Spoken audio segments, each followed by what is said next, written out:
Hello, everyone. This is Mark Turi, and we are live on Saturday evening for me. Um, I'm going to obviously, like I normally do, give some minutes, maybe 5 minutes or so, um, to go through just some, random stuff. Um, hey, Shell. Hey, how are you? I will read your comments in a moment, but thank you so much for being here. I really, really appreciate it. As I said, just as I started, I'll leave a few minutes if anybody comes and pops on just to do some small talk and stuff like this. So again, I'm Mark Turi. Thanks for coming live. And if you're watching on the replay, thank you so much. If you are watching on the replay and or live, please like my video and subscribe to my channel as I am trying to get through some of these numbers of subscribers and watch hours and so forth. So I can do things like super chats and memberships and also expand some of my videos and also do different videos and other videos and do more lives and whatnot. So I really appreciate again everyone who's watching, everyone who's here. I mentioned 2 days ago I did a live on what I learned about religion from studying or from experiencing other religions or different religions. And I got quite a few people watching that, and I got some really good comments. Just popping up now is Irish Mark. Thank you for being here. You've commented quite a bit on my videos this week. Thank you so much. That is really, really amazing. I'm always interested to talk to people who just leave good comments, and you've left some really great comments. Um, and I hope you leave more in the future because I really enjoyed interacting with your comments, Irish. And I really appreciate you being here. So yeah, so um, 2 nights ago, we talked about, again, religion and stuff, which I know is always a sensitive topic and sensitive issue, but I think it's one that sort of needs to be discussed a little bit more in a more, intellectual and content, not no animosity, no judgment, that's kind of thing, more peaceful talking, where we just discuss social aspects of religion or rituals and so forth, and sort of dissipate some anger that people have, and really just trying to make people heal because after I left Scientology, as I mentioned before, I was very angry, and angry is just not a good emotion. So for those that want to do some more searching into that, I will let you know that I do have a bunch of playlists, as you can see, on my channel. And there is one called Religion, and there's a ton of different videos in which we look at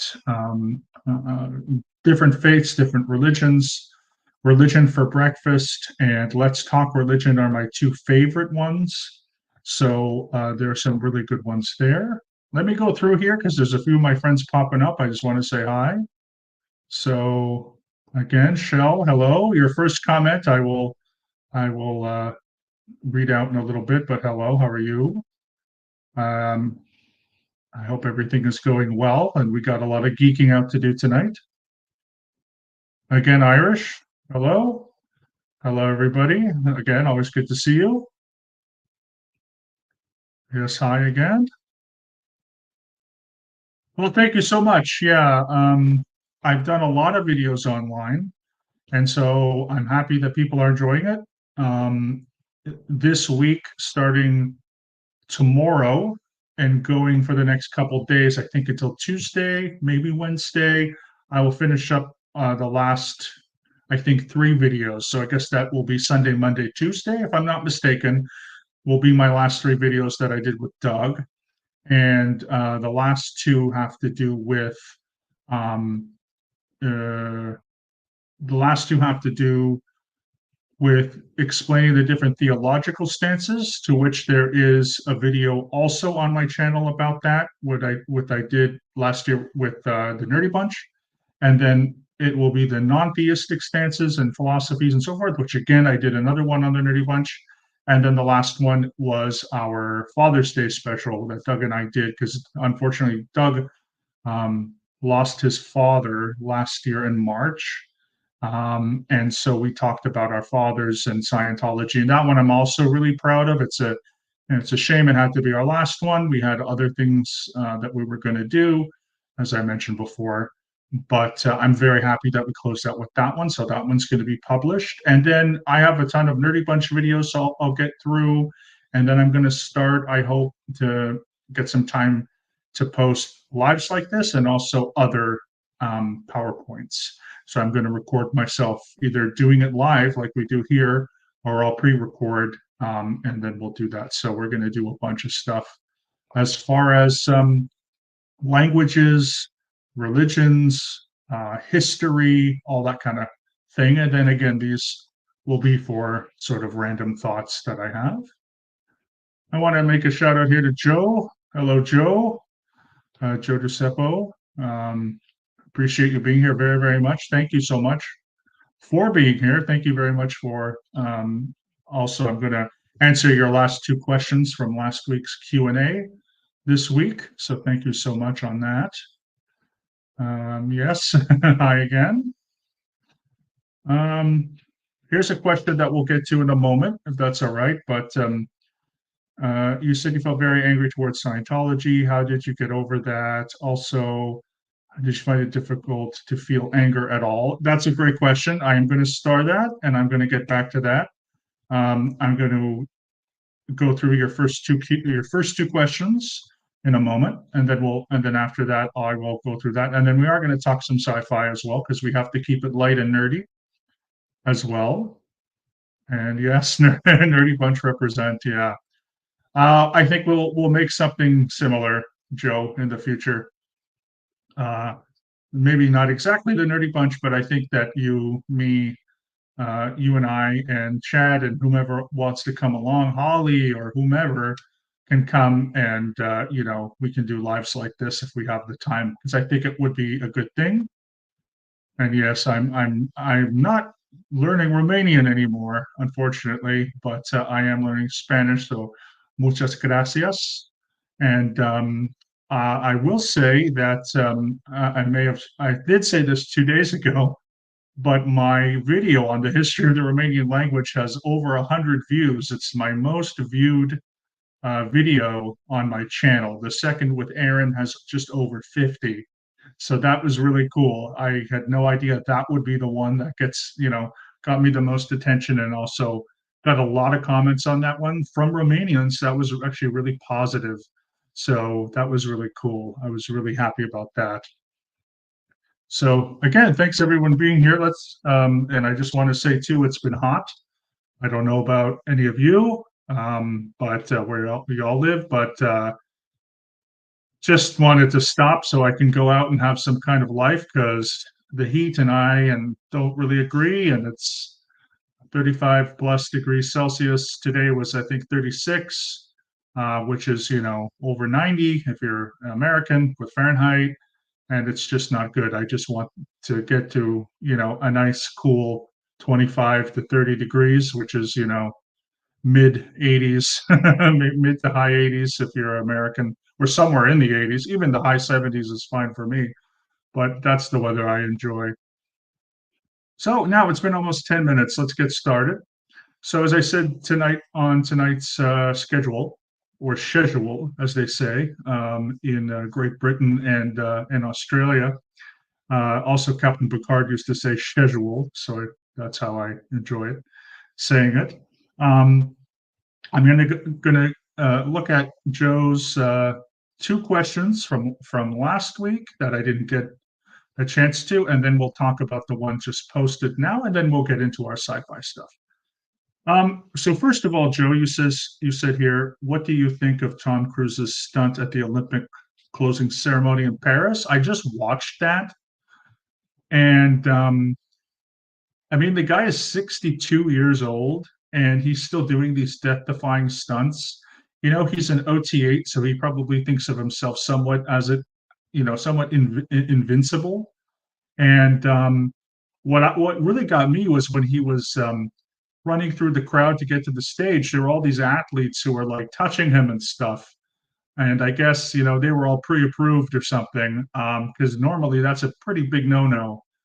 But they mostly were athletes, so I guess they were vetted beforehand. I don't know, by his security, because again, that's very strange. That's very rare for someone of his caliber to walk through and get touched and whatever by what 50 people or something. Like it's I don't know. It's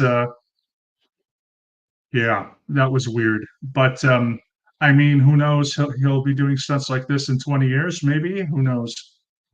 It's uh it's beyond me how that man has energy and still does it. Whatever. But good for him, I guess. I don't know.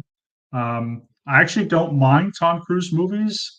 We could talk about some Tom Cruise movies that are sci-fi based tonight, like Edge of Tomorrow, which when it was released on DVD and Blu-ray, they called it Live, Die, Repeat, which is a much better name.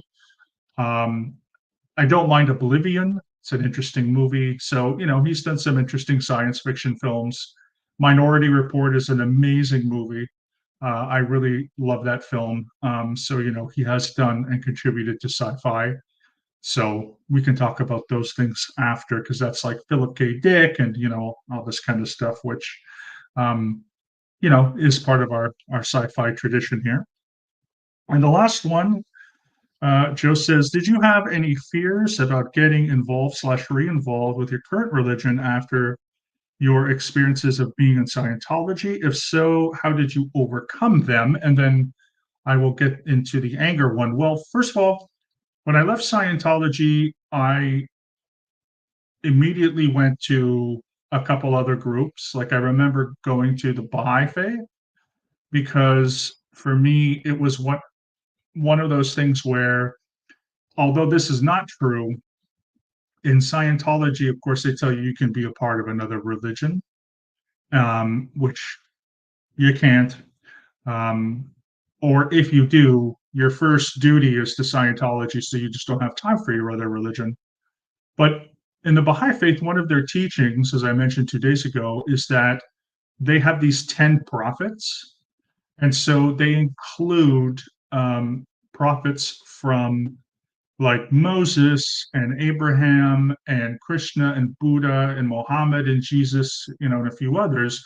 And so it sort of reminded me of Scientology. And I was still in that space of like what's, I guess we could call universalism.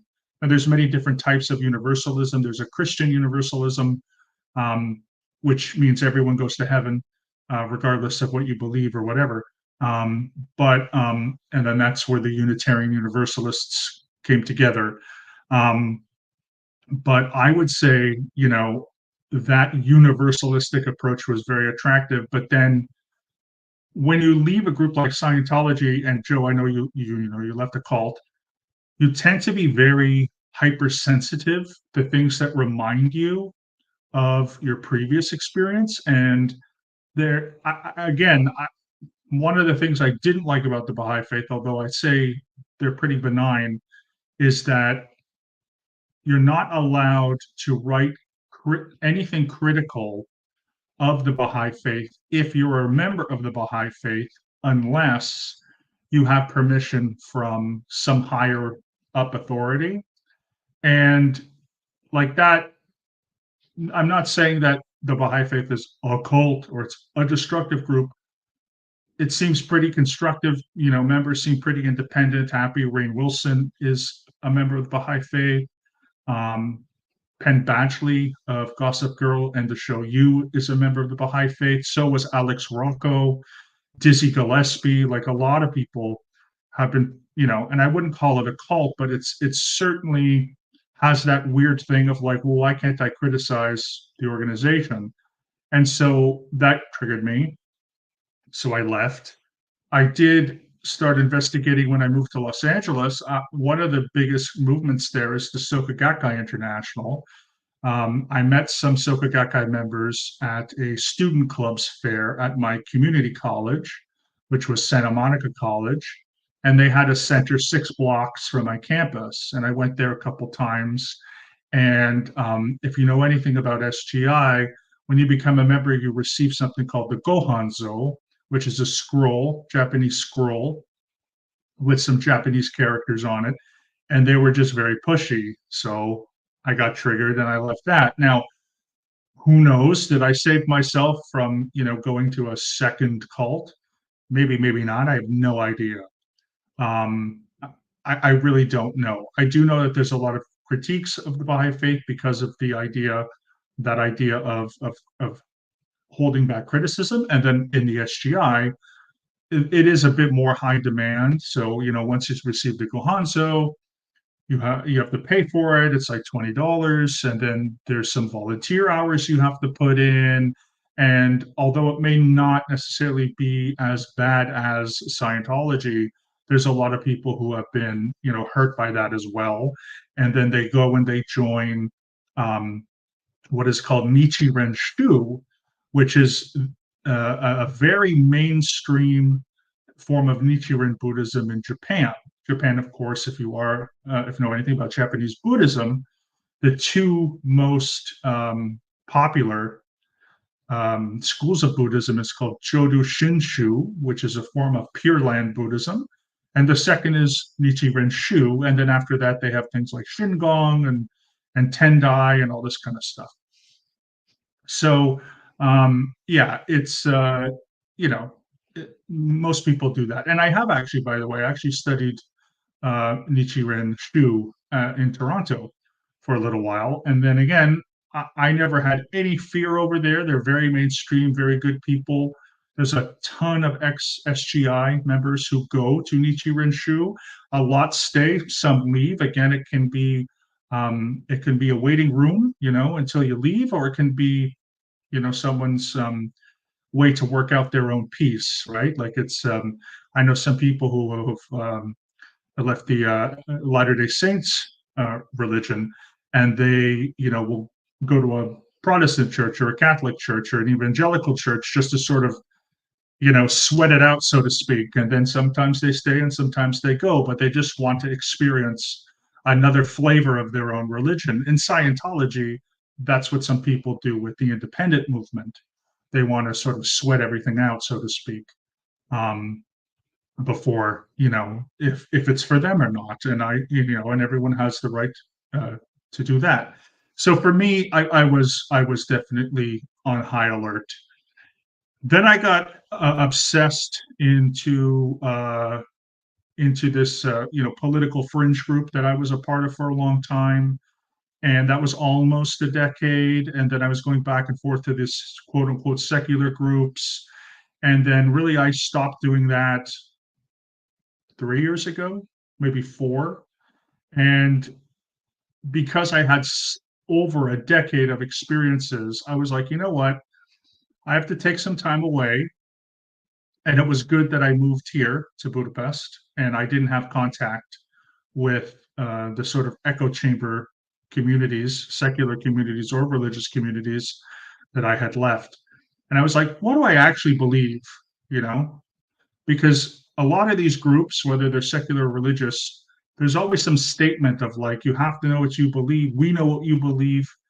And I wasn't fitting in. And then I sort of was like, so what do I want to do? How do I want to live my life? And it was great. I was distraction free over here. I was getting to know the roots of my family. I was traveling. I visited the village where my great grandfather was born. He was a victim of the Holocaust. And I had some experiences, going back and forth to different synagogues for about the first year.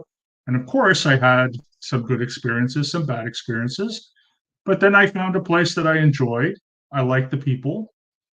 And it was just great. It was just nice.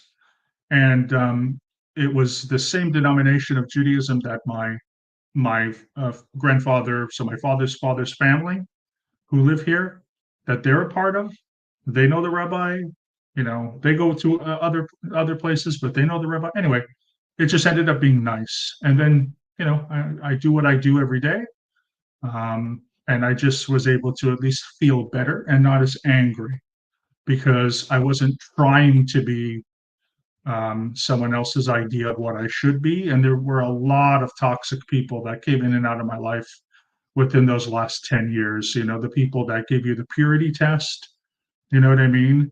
If you don't agree with what they agree 100% or do what they do 100%, you're not Jewish. You're not really Jewish, or you're not really this kind of political thing, or you're not really an atheist, or you're not really a humanist, and you're not really this, or you're not really that. I just got sick and tired of the extreme purity tests. And I just thought, like, hey, what do I actually believe in? So I started from the bottom and I built my way up. And I thought, okay, what do I really think about God? What do I really think about religion? What do I really think about science? What do I really think about faith, about rituals? Do I actually like doing religious rituals? Well, I do. Do I actually like going to a building once a week? Yeah, I do. You know, um, like what do I want? And being able to do that, and believe me, I understand because I'm single, I don't have another person in my life who may or may not be trying to push me one way or the other. It's been quite nice and cathartic for me. And then again, going back to the roots of like, okay, I'm hearing all these people talk about religion and ideas about religion and thoughts about religion, but like what is like is that what's true and what isn't, and go with what is true and discuss what isn't. And I've been able to talk with family members and have more open discussions. Like I would never in Scientology, but also in certain secular groups, I would never be able to have these conversations. I would never be able to say, hey, there are other religions in the world. And, the reason why you believe in what you do is probably because of your personal experience. I would be bullied. I would be made fun of. I would be, all negative. So just the fact that I can do some of these things, whether it was a religious or a non-religious community, doesn't matter. I sort of fell in with some echo chambers, some toxic groups, and some toxic people. Maybe they're right for other people. Maybe other people find their cathartic natures there, or their and it is right for them because they find a home, but it just wasn't for me. And I think everyone has the right to do that. So anyway, that's just my own perspective there. But if you look through the stuff that I did with Doug, I went through a ton of different groups, and you know, I wouldn't necessarily say I found the one because that means your search is over. I don't like it when people tell me their search is over. Your search is not over. Constantly be searching. Like, and if you find the thing that's right for you, well, there's different flavors, and always read and make sure it's for you. And that can be tough because it's an individual thing. But that's what I would say. So that's kind of my thing here. Let's look up here. Yeah, it's been the high 80s in Florida, tons of humidity. Ooh, yeah, Florida humidity. I have family in Florida, and about 25 years ago, 25 years ago, we used to visit them. They live in Central Florida.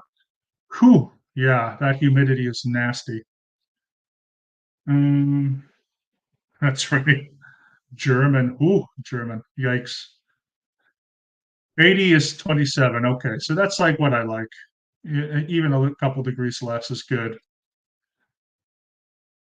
Have to touch all those people because yeah, he knows he's the only one who can help. Yeah, it's like KSW. We'll just read about SPs in the history book. Um, it's just how. Yeah, exactly.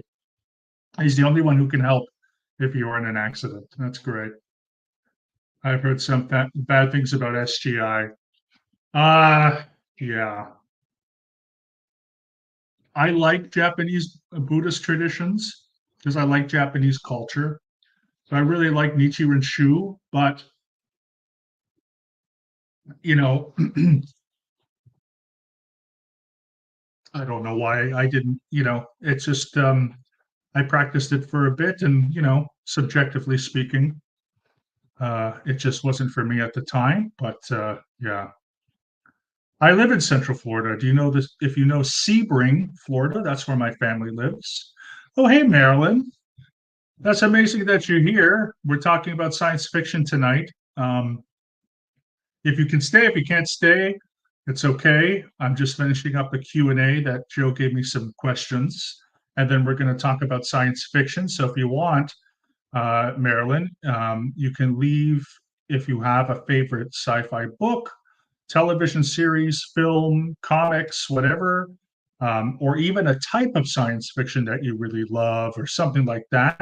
And we're going to talk about it as well. It's very, very nice to have you here. I appreciate all your help, all your support. And whenever you want me back on, Marilyn, I'll be free. I always make the time for you. If you think there's something you want to talk about further, just let me know. And please tell Duncan that this is what we're doing.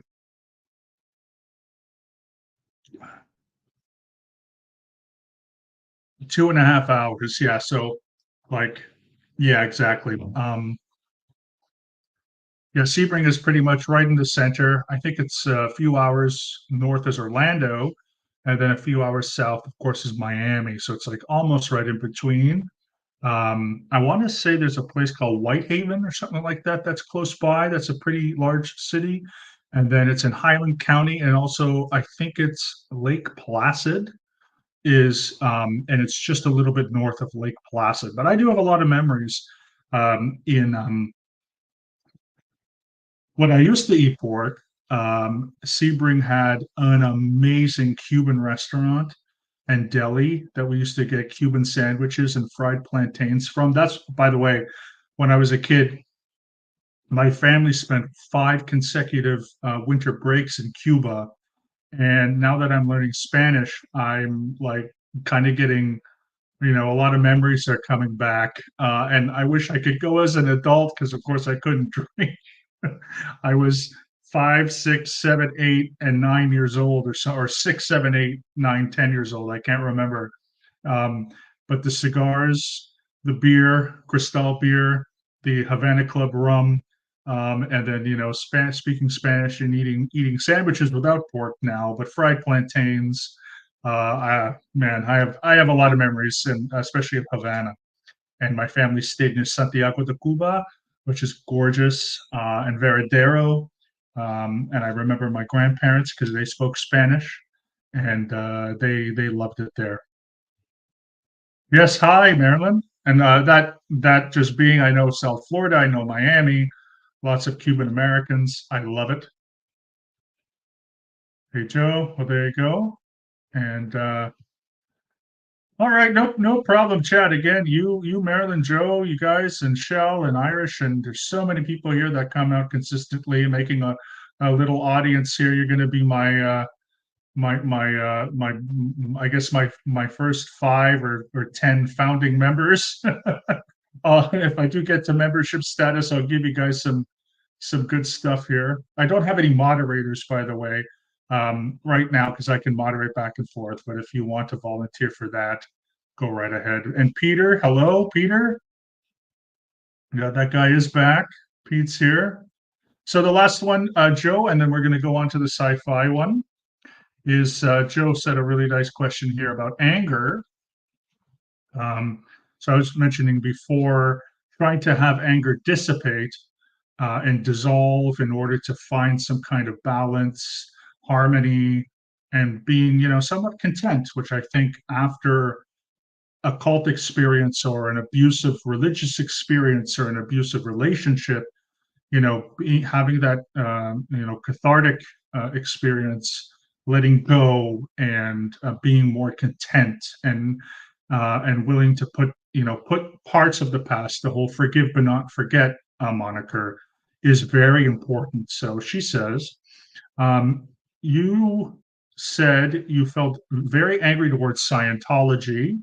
It's true. How did you get over that? Also, did you find it difficult to feel anger at all? So, um,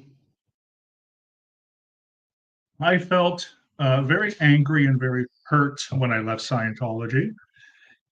The best word that I could describe how I felt was that I felt extremely betrayed. And I don't know how many people in the audience or replay are learning English as their second language. For those, of course, betrayal is a mix of emotions. And this is, what we do in English. We have one word that means multiple things and all this kind of stuff. So anger is a part of betrayal. Being hurt is part of betrayal. Frustration is a part of betrayal.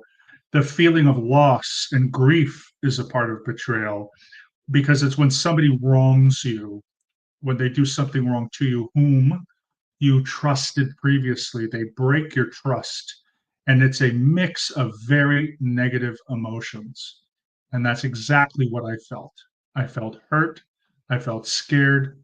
I felt alone. I felt angry. I felt sad. I felt depressed. And it all came from feeling betrayed because I put in so much of my life, of my money, of my labor into Scientology and was basically just like, no, you're not going to be a staff member anymore. Bye. I was like, you know, what?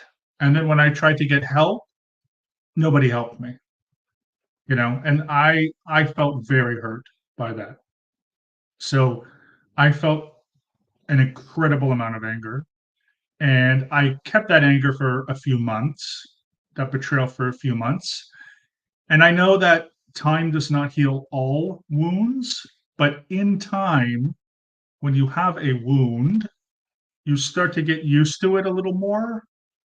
And, it can still be a problem and an issue if you don't do something, but you get used to it and you realize that life goes on, right?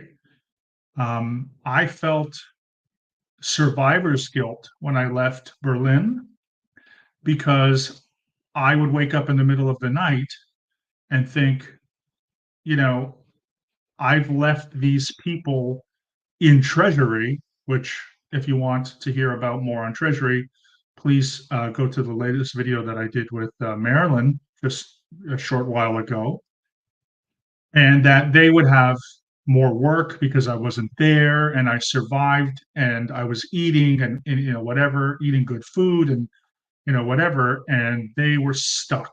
And so I felt, um, you know, um, it was just not a good thing, put it that way. And so what I would say, no, I didn't have difficulty feeling anger. The difficulties I had was letting it go. And then, as I said, it took over a decade until I finally stepped back and thought, what do I really believe? Who are the people I really want to hang around with? Who are the people that are using me? Who are the people that are really my friends? I know some of that might sound Scientological, but believe me, it's not. It's not the liability condition. Um, who are these things? And, I was becoming a very inward, you know, um, cynical kind of person. I didn't trust anybody, whatever. And now with that separation between some of those toxic groups and toxic people, um, and also being able to speak out. So really, I think a year ago, I spoke with Aaron. I want to say it was a year ago, maybe two, but probably a year. Another thing was 6 years ago, I went back to Berlin. So that was in 2018. And that was something that really helped as well because I had left 10 years before and I was terrified to go back to Berlin.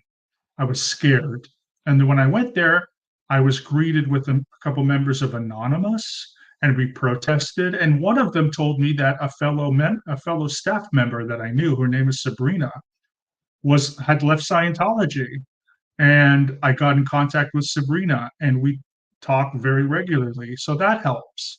And, she had different a different side of the story than I did, by the way. She was interviewed before me with Aaron, so you can see her story. She did 2 hours with Aaron.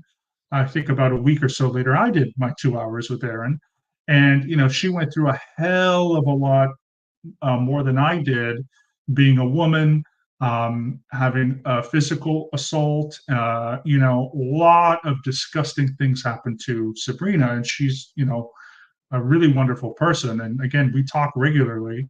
So that helps too, just knowing that you're not alone. So since 2018, again, and every year since, it's kind of gotten better, but better, but better. And really just, being able to feel the emotions is something that is good, knowing that if I'm angry, it's not the worst thing in the world. It's like in Scientology, when you get sick, God forbid you get a cold. God forbid you get the flu. God forbid you stub your toe. Everything is just what's that saying? They make a mountain out of a molehill. It's just like because you have to get PTS, you've got to go to qual, you've got to get checked. It's like now I can just get a fucking cold. Excuse my language, and it's just a cold. I don't have to go and listen to Hubbard and talk about who's my SP who's making me sick. Like a lot of that stuff is just it's a relief, you know. And I'm letting myself feel anger. I'm letting myself feel sadness. Because that's another thing. I'm not a crier. I don't cry a lot. And like since Doug has passed, sometimes I've gotten really upset by that. I had another friend named Gary Scarf who passed away in 2017. My dad passed away 4 years ago. And I'm usually a rock, very dead faced and whatever, but I've allowed myself to feel that grief and actually be sad because I think a lot of times with men, we're all taught not to cry or else, it's not men like or whatever. But that's BS. There's nothing wrong with showing your emotions. What's wrong is hiding them and bottling them up, which is what you learn in Scientology because you don't want to act like a dull body, which is basically like Mr. Spock. So anyway, I hope that answers your question. But now I can actually feel emotions. I don't feel guilt, and it's a good thing. I can manage my anger better. I feel better. I'm always going to be angry. I can't get rid of anger because that's what Scientology will tell you. They can get rid of your ups and downs. They can get rid of those things like it's an objective, end goal, what they call an end phenomenon. And it's impossible. Human beings are just complicated. We have all of these emotions. We need to show them, and bottling them up and ignoring them leads to, worse and worse things, as we know. Um, that's right, Marilyn. We have two-thirds of the original Dirty Bunch live. Yep, 4 out of the 6, and I do want to continue that in some respect. In maybe we'll call it the Dirty Bunch: The Next Generation. Okay, two more questions or two more comments here, and I do want to get to sci-fi. So David Miscavige, I don't think it's the real person. If it is, I have no comments. But well, I do have comments, but I'll keep them to myself.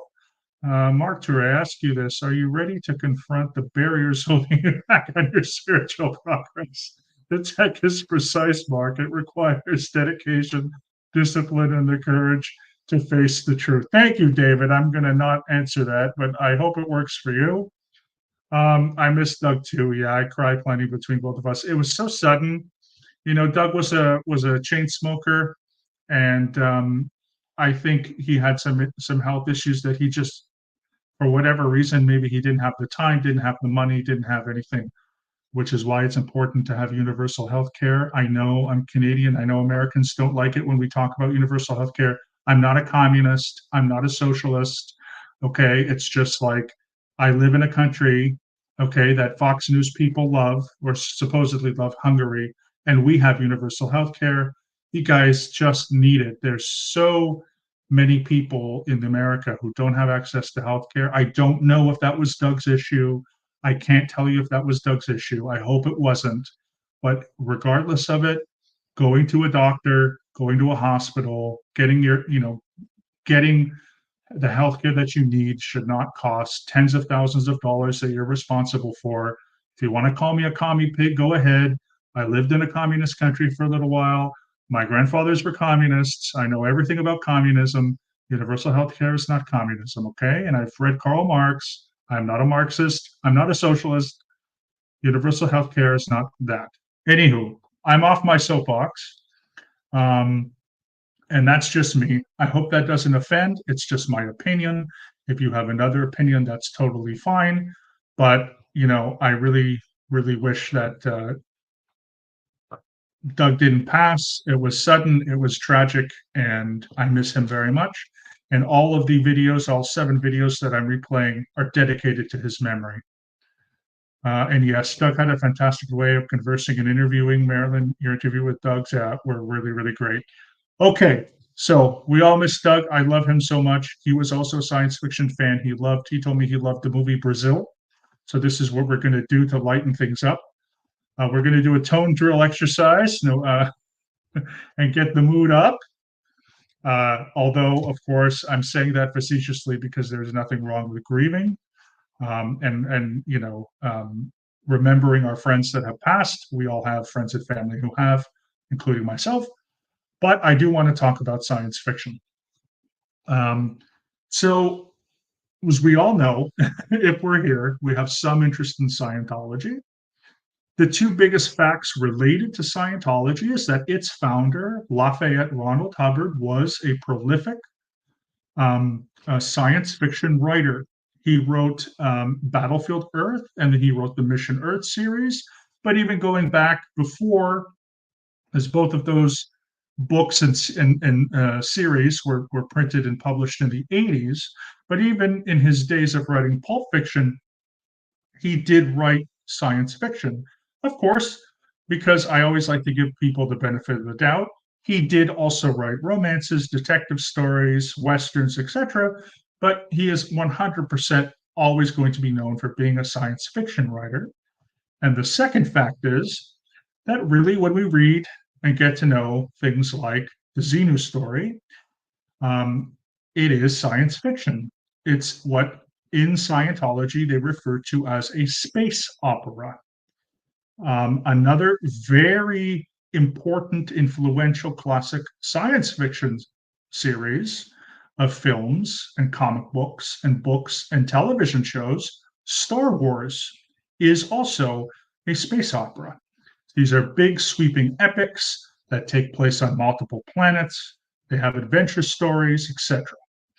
So we all know this, okay? So, as someone who grew up with science fiction, okay, the 2 things that I remember, I should say the first thing I remember about films that I always used to love and TV shows was sci-fi, okay? Some of you guys know this. I'm a huge Star Trek fan. I've been a Star Trek fan since I was a kid. I used to watch reruns and episodes of The Next Generation. It started in 1987. I was 4 years old. I can still remember watching some of those early episodes. I went to the Sky Dome, which used to be called the Rogers Center. I have no idea what it's called now, in Toronto, with a friend of mine because his father got 2 tickets to watch the last 2 episodes, All Good Things, which are the last 2 episodes of The Next Generation, live on the Jumbotron.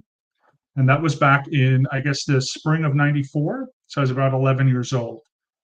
And since that time, I was able to watch reruns, which for me meant that I watched these reruns Fridays, Saturdays, and Sundays, usually at either 11, 11:30, or midnight, depending on the day. And that came from WNED, which I believe is the Fox station. Someone can check that out for me, in Buffalo, which broadcasts into Southern Ontario. This is why there's a lot of connection between Toronto and Buffalo. Why I know a lot about Buffalo, where my wonderful friend Chad is from, especially some of the local restaurants, law firms, dealerships, and so forth, was because we used to get news from there. In fact, CBS, ABC, Fox, and PBS would that's broadcast in Toronto comes from Western New York, which of course is the Buffalo area. So I think it's WNED, if I'm not mistaken. And I still subscribe and give money to the local PBS station just because I have so many good memories of that PBS station in Buffalo. Okay, enough about me. So I really want to hear from you all about science fiction because for me, it's really the first thing that I love, and it should be really no wonder that I joined Scientology. I mean, when I first encountered Scientology, I was walking on L. Ron Hubbard, or excuse me, on L. Ron Hubbard Way, on Hollywood Boulevard, pardon me, in May of 2005, almost 20 years ago, and I still can't believe it's been 20 years. And I was approached, was body routed by a group of very attractive young women, and they said to me, "Do you want to see an exhibit? It's about science fiction." And I was like, "Sure."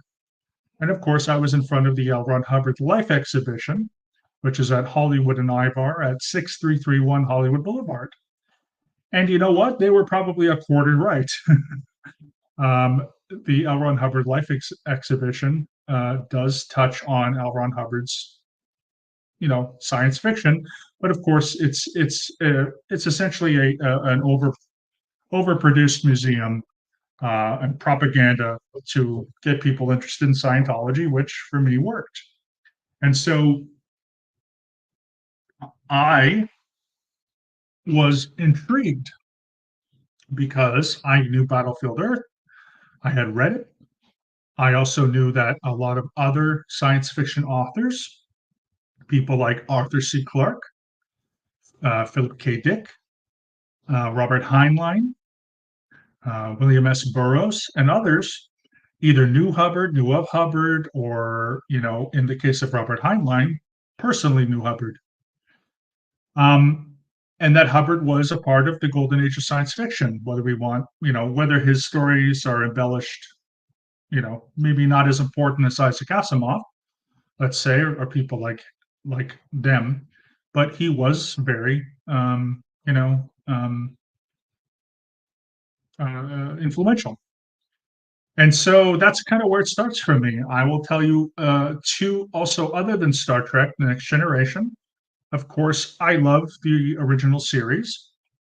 I think it's fun. It's campy, but there's some great episodes. I will say, because now I can watch, we can stream, that the third season is not good, but the first two seasons are quite good. So if you really want to get into Star Trek, I usually tell people you can kind of start there. Just start with the first couple episodes. And also, even though I didn't like the films, J.J. Abrams's Kelvin Timeline universe, which was from 2009 onward, again, they're not my favorite movies, but they did spark a lot of interest in a lot of young people and new people going back and watching the original series and getting into Star Trek. So for me, even though, I may have not liked the films or what they did with the films, the end result is more Star Trek fans, and that's good enough for me. So there was that. The Next Generation is wonderful, and of course, it's my favorite. But coming in number two, of such a close second that had I actually watched it first, it probably would be my favorite, which is Star Trek Deep Space Nine. And I have a video about the first three seasons of Star Trek Deep Space Nine that I did with the Nerdy Bunch last year. That was something I waited my whole life to do, and I will eventually, and I hope this year, by the end of this year, we'll do another PowerPoint presentation on the Dominion War. Because to me, I love Deep Space Nine. I even love Deep Space Nine when Deep Space Nine is not good, because I just love the characters and I love the station and I love the interactions. So even bad episodes I kind of like. Moving on to Voyager, I've only binged once, and I'm started again to watch it, and I'm at season 4, and I haven't watched an episode for a few days because there's just when Voyager's good, it's good, and when Voyager's Voyager, it's not that great. So I'm just at where they got 7 of 9. So I'm at the early part of the 4th season, and It's tough to get through sometimes, but it's still Star Trek. I remember because it premiered in 95 when I was 12, and it ended in 2002 when I was 19. So certainly it was one that I was more aware of. And then after that, Enterprise, I binged a couple times. I think it went 4 seasons, 3 or 4 seasons, and I'm not a fan of that one as much, but it is enjoyable. And then, of course, we have all the new series. My favorite being Lower Decks.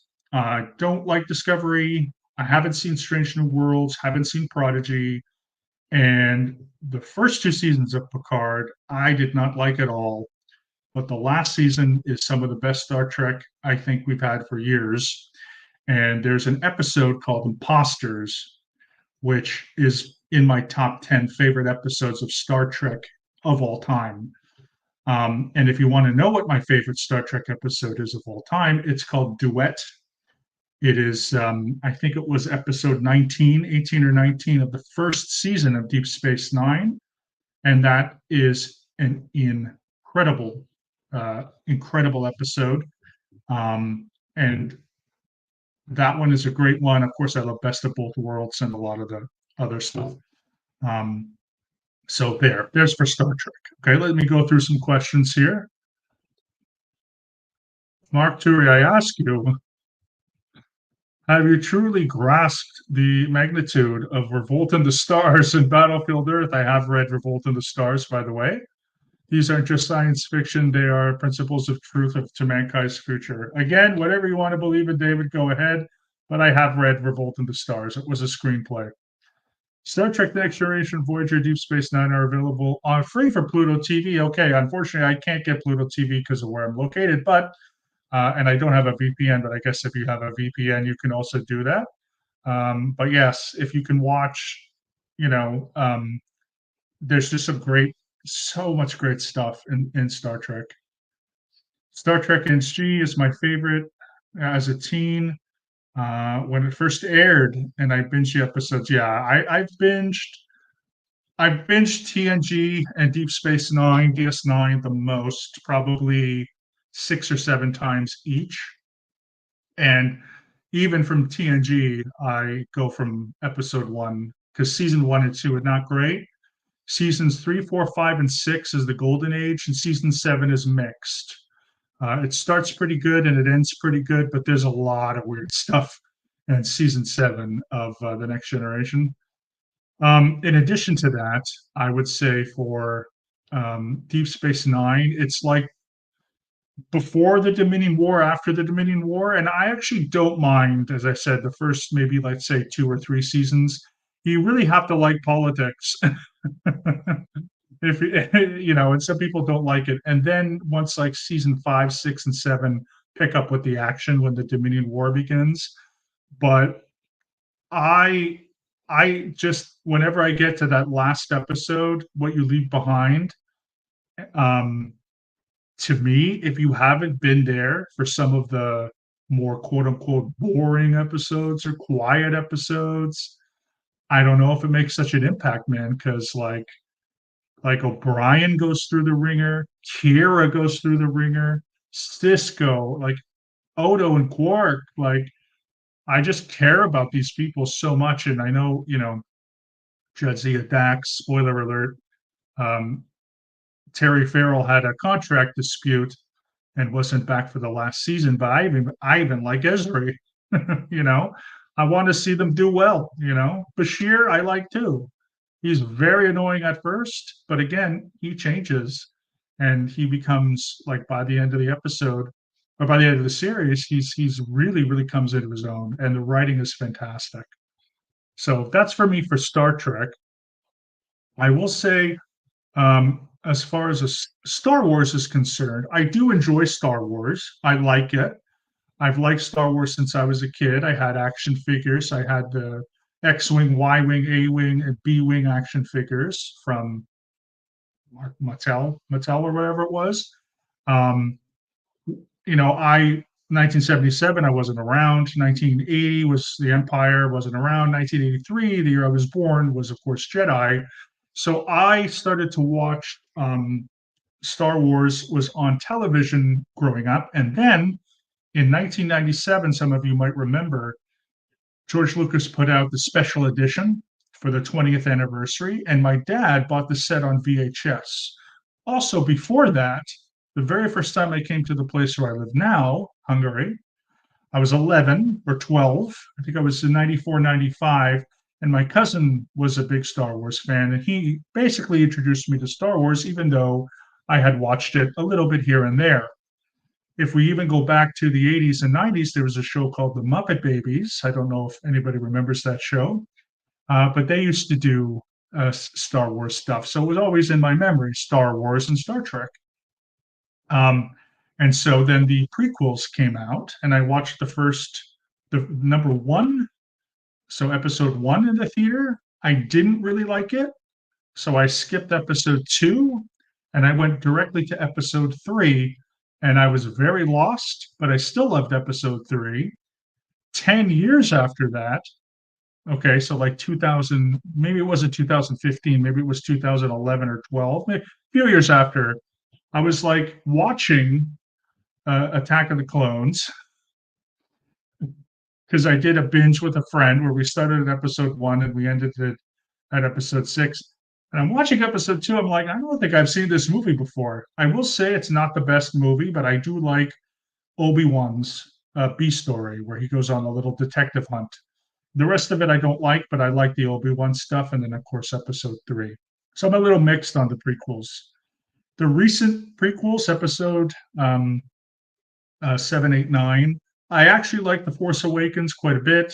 I saw it a couple times in the theaters. I enjoyed it. Last Jedi is a bit mixed, and then Rise of Skywalker was very rushed, and I didn't enjoy it as much. I've only seen some of the TV series on Disney Plus, but nothing really to write home about. I've heard Andor is quite good, but you know, um, you know, another science fiction show that I really love, and if you get me going, I won't shut up about it, is The Twilight Zone. I don't know how many here know the original Twilight Zone by Rod Serling. Rod Serling is an amazing author. He's one of my absolute favorite writers of science fiction. He wrote the screenplay for the original Planet of the Apes, which is another franchise I absolutely love and adore. So the original with Charlton Heston, the oh my God, I'm back, I'm home all this time. You maniacs, you blew it up. Damn you all to hell, or God damn you all to hell, I should say. Almost got through that one, but have that one memorized. The next one, Beyond the Planet of the Apes, or Beneath the Planet of the Apes, is an acid trip. The third one is called I think is called No Escape from Planet of the Apes. Good movie. The fourth one is called Conquest for the Planet of the Apes. Great movie. The fifth one is Battle, not so good. Then in 2011, Rise of the Planet of the Apes, loved. Dawn of the Planet of the Apes, loved. War for the Planet of the Apes, loved. I have not seen Kingdom for the Planet of the Apes. And I do not acknowledge that little film that was made in 2001 starring Marky Mark, because to me it doesn't exist. It's only the 5 OGs and then the, 4 ones. But Rod Serling is one of my favorites, absolute favorite writers. If you take a look at some of the sci-fi that was in the original Twilight Zone, a lot of it inspires Star Trek. In fact, there's an episode, oh, you'll have to forgive me. I shot an arrow up into the air, something like this, and it's about 3 astronauts who go to a planet, and eventually what they find out is they're they're in a large museum to human civilizations. So they meet the caretaker of the museum, and then they end up as mannequins. There's also, I could get into so many Twilight Zone episodes that have been the basis of movies and films and TV shows.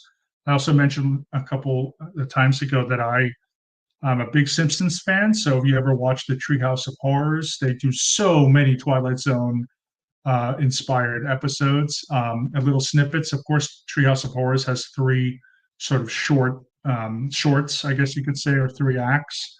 And so they've done a hell of a lot of good stuff. But my favorite Twilight Zone episode, there's 2 of them that I love that are science fiction because they do take place in the future. One is called The Obsolete Man, and this was the season finale of season two. This stars a wonderful actor who passed away a few years ago named Fritz Weaver.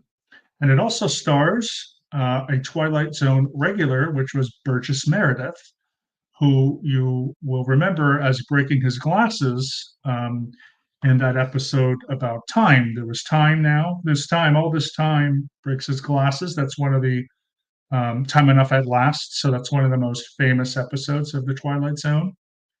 And in this one, and I want you guys to watch it, it's only 22 minutes, takes place in a dystopian future, and it has to do, centers around a court and punishment, and it's amazing.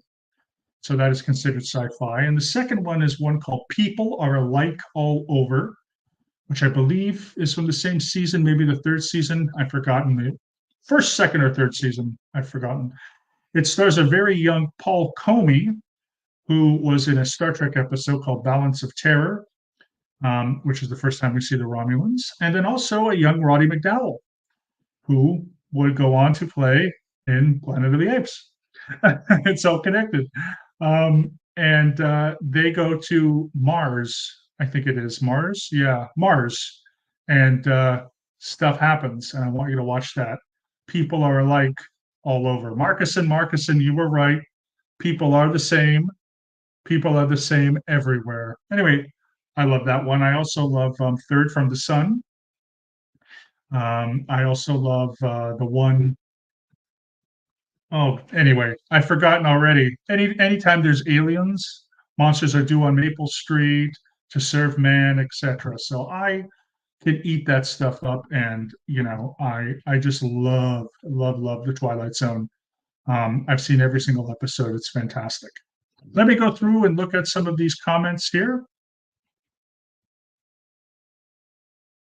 Pluto, yeah, Pluto TV is free for the internet. That's correct. That's good. If you guys have access to Pluto, and if you want to message me or whatever for single episodes, where sometimes if you're watching Star Trek, there's this big, like Deep Space Nine, you got to get in episode one, season one, and go to the end. But if you want TNG episodes or original series episodes that are just good one-offs that you can watch that are really nice and really good, uh, PM me, write a comment or something, and I'll get you started.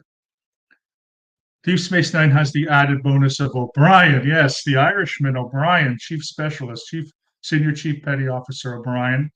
Fourth season or fifth season, there's an episode called Hard Time, and it's awesome. Question: do you think Orban is a puppet of Putin or just a far-right populist who might flip it unconventionally? PM me for my opinion. PM me for my opinion. Yes and no, no and yes. PM me for my opinion. And that's not to dismiss it. It's just, you know, I don't want my internet to be shut down. Love the original Twilight Zone. It's one of my top two favorite series of all time. And on the Sci-Fi Channel, of course, for those who know who are in the United States, for those on the Sci-Fi Channel has the New Year's Eve marathon of the Twilight Zone, and yeah, there's just so many great episodes. Of course, I do want to mention a couple of others. I mentioned before that Doug and I had talked about the movie Brazil. And Brazil, of course, is very famously directed by Terry Gilliam of the UK's own and England's own Monty Python. Although he was born and raised in America, apparently, but then moved later in his life to the UK and renounced his American citizenship, which I find fascinating. But he was born, I think, in like the Midwest. And Brazil is fantastic, and also one of my favorite movies that's in my top 10 is 12 Monkeys. And if you haven't seen 12 Monkeys, it is a ride. It is so good. It takes place, there's time travel, Brad Pitt's best performance, Bruce Willis, Madeline Stowe, whatever happened to her, gorgeous. And it is an unbelievably amazing movie. Yes, it's a little weird, it's a little abstract, but the story itself is pretty good. Like, it's not too weird where it diverts and becomes avant-garde or something. it follows a really good narrative. It's just a little bit bizarre, but I do love 12 Monkeys. I remember watching 12 Monkeys in the theater with my parents because I think when I was around 8 or 9 years old until I was probably 12, my parents would take me on their date nights because I didn't have many friends, unfortunately.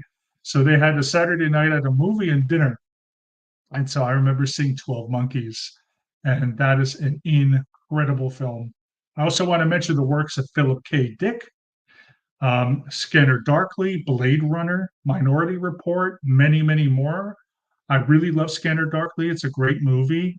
It's, of course, was shot on film and then animated afterwards. So it looks like an animated film. You've got Robert Downey Jr., Keanu Reeves. Great, great movie. Minority Report is excellent. I saw that one in the theater. I think that's 2002. Okay, it's Tom Cruise, so I know if people don't like him. I get it. But that is a cool movie. A lot of interesting about philosophy, free will, and so forth.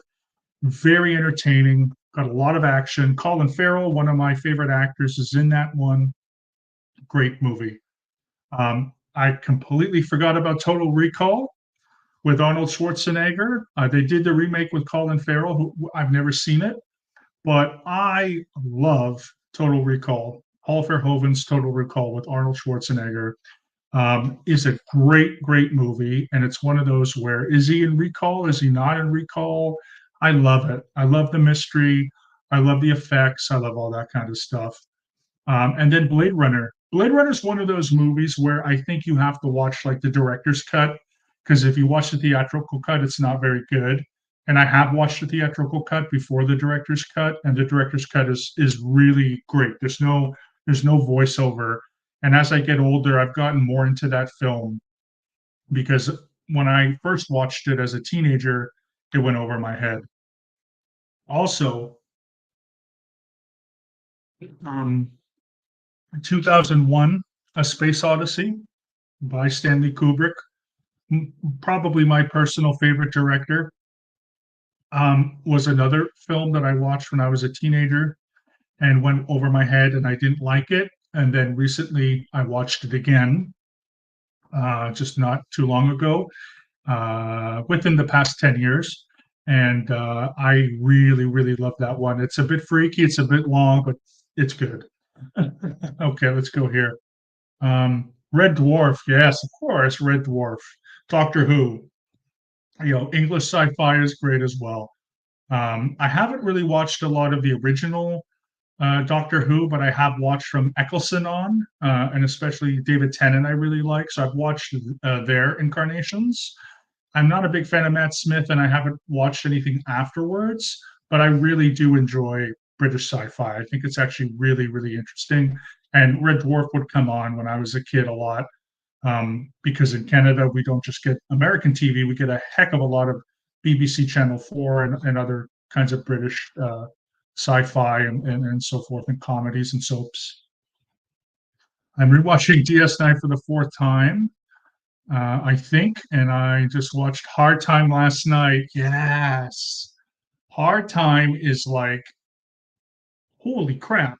Like what a great, great episode that showcases just how amazing Colm Meaney is as an actor and how he's just that role and just everything. And I think I would have liked. I know a lot of complaints will say it gets over and like it's like over in an hour. I might have wanted to have seen a little bit more in the next couple episodes, but regardless, oh my God, well, it's like a lesson in acting. It's such a terrific episode, and that's what I mean with the Deep Space Nine. Like you might go through some of these like boring episodes where Molly dreams of Rumpelstiltskin. Remember that crap episode and all this kind of stuff, and Keiko's whining, but then you get to like hard time, and you're like, okay, this has made it worth it. 12 Monkeys is so good. 12 Monkeys is excellent. Agreed. I don't like Tom Cruise, but I love Minority Report. Oblivion is a good movie. I liked it. It's not his best, but again, Edge of Tomorrow, Live Die Repeat. I love that movie. Emily Blunt mainly because she's amazing. But yeah, Tom Cruise again. what can I say? He's done some pretty good sci-fi. So I think we're going to close it up a little bit, and just before I do that, I want to go back to the science fiction and Scientology angle, and just give some brief words about that before we close up for tonight. And I appreciate the interaction tonight. I appreciate the people watching, of course. Thank you so much. But we're going a little over an hour. Voice is getting a little gravelly. So I'll just say that in Scientology, a lot of its doctrine and a lot of its mythos or cosmology does take place in some cases, not in the future necessarily, but millions, hundreds of millions, tens of millions years ago on other planets where they had, advanced technology. So I can give you just a couple of basic things that I encountered. So there's a story on a couple of the lectures where L. Ron Hubbard's trying to audit someone, and he discovers that 3 billion years ago on a planet somewhere, there was a nuclear reactor. Why 3 billion years ago? I don't know. Why would there be a nuclear reactor on a planet somewhere 3 billion years ago? Again, doesn't mention it. But there was one person who knew that the reactor was going to blow up and go and cause a meltdown. And so when it came time to hear this person rushed to the nuclear power plant, but of course it was too late. And the nuclear power plant went into meltdown mode. And one of the many past lives on our whole track is the guilt that we have feeling being that one person that couldn't stop this entire planet and their entire species from going extinct 3 billion years ago. That's a nice little science fiction story, little short story. Couldn't you think about that? Imagine some schmo. He's got a white shirt, he's got a tie on, he's got a name tag, he's working in a government office, he's a bureaucrat, sipping on some coffee, eating his space donuts, and then he finds out the nuclear reactor 5 miles away, 10 miles away, 2 miles away, whatever, is going to go up. And that's a nice little story. And of course, we have many more. Xenu comes to mind, and so forth. So if you guys know a lot about the Xenu story, it is actually was written in a screenplay called Revolt in the Stars. You can find it online. And it is the Xenu story. And L. Ron Hubbard wanted to make that into a film, but decided against it because it might re-stimulate people. So there you go. Even the Xenu story was going to be made into a movie, a science fiction film called Revolt in the Stars, where a bunch of loyal officers revolt against Xenu. And if you know Xenu, I'm sure you guys you know the story. So, yes, there is a lot of science fiction in Scientology, and I believe that my love of sci fi definitely may have contributed to that. I can say that now, looking back. As I mentioned before, I don't regret joining Scientology because I wouldn't be here and I wouldn't know the people that I know. I wouldn't have known Doug. I wouldn't have known my friend Gary Scarf, who passed away, and they were incredible people that helped me along my life. So before I go, thank you, Joe, for watching. I appreciate your support. Go to Joe's channel. She has incredible music on there. She plays really cool instruments like the oud and so forth. And what is it? The oud. What else do you play, Joe? And why am I blanking? I'm blanking on what you play. I'm so sorry. Happy I was able to join live. We're able to watch anyone live. Well, there you go. I'm trying my best, and you're always appreciated here, Shell. I do appreciate it. And again, more memes on the way. Really enjoyed this one. Thank you, Irish. That's correct. Is it XENU or XEMU? Technically, it's Zimu, actually, but then again, it might also be Zulu. So the oud, and what is the other one? The lute, right? You play the lute, and there's probably other ones. Forgive me. I'm a bit. I can play the electric guitar, the acoustic guitar, because it's the same 6 string. I can't play 12 string, but I find that a little weird. I can play bass guitar, and then I can play the tuba, viola, cello, stand-up double bass, and the baritone, which I actually really like playing as well. And I wish that I could rent musical instruments. So there you go.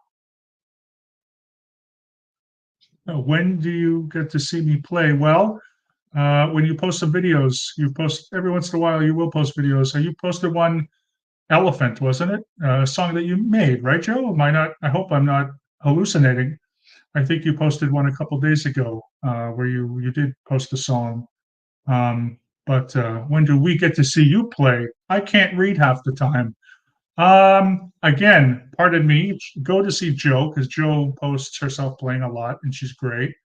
For me, I've got to find a place that rents musical equipment. So if I'm in Canada, there's a place not far, but that I know will rent equipment. I can rent viola, I can rent a cello, I can rent a tuba, and it's really not that expensive. I need a guitar. It's been 3 years. I need to buy a six-string guitar or a bass guitar, and then I can start uploading stuff as well, music and whatnot, because I like playing a lot. And the only time I get to play is if I go to a music store in Budapest. But I gotta find because I really want to play viola again. And I love the viola. The viola is an incredible instrument. Violin, because I'm a big guy, it's too small. But as soon as I got the viola in my hands, I love it. So, and I cannot afford the hundreds, if not thousands of dollars it costs to own one. But cross those fingers, and if I'm doing that right, am I doing it right? Cross my fingers, and in the future I'll get a guitar or a viola, or maybe I'll get a tuba, uh, and annoy my neighbors.